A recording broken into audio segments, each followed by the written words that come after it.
వ్యవసాయానికి పనికిరాని భూములనేమో TRS party నాయకులు రియల్ ఎస్టేట్ వ్యాపారం చేస్తూ ఉంటే 2 పంటలు పండించుకొని కుటుంబాన్ని పోషించుకునేటువంటి అన్నిటికంటే ముఖ్యంగా నిజామాబాద్ జిల్లా ఒకనాడు తెలంగాణ ప్రాంతానికి అన్నం పెట్టినటువంటి ఆ పంట పొలాల మీద కన్నుపడ్డటువంటి కేసీఆర్ ప్రభుత్వం దాన్ని ఇండస్ట్రియల్ జోన్గా డిక్లేర్ చేస్తే అక్కడ ఉన్న రైతాంగం అంతా కూడా ఇది దుర్మార్గం, ఇది అన్యాయం అని చెప్పి అనేక రోజులుగా ఆందోళన చేస్తూ ఉంటే నిమ్మకు నీరెత్తినట్టుగా వివరిస్తున్నాడు కేసీఆర్ గారు.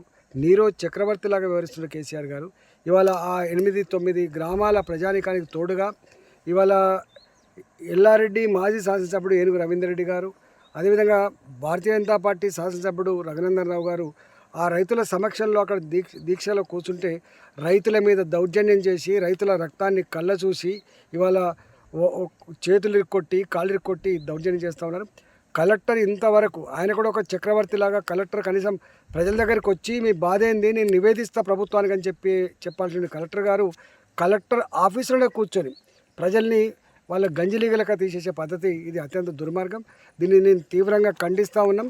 తప్పకుండా ఆ 8 గ్రామాల రైతాంగానికి తోడుగా భారతీయ జనతా పార్టీ అండగా ఉంటుందని చెప్పి మనవి చేస్తూ ఉన్నాం. అవసరమైతే నిజామాబాద్ జిల్లా పార్టీ యంత్రాంగం అంతా కూడా వాళ్ళ ఉద్యమాలకి తోడుగా అండగా ఉంటామని చెప్పి తెలియజేస్తూ ఉన్నాం.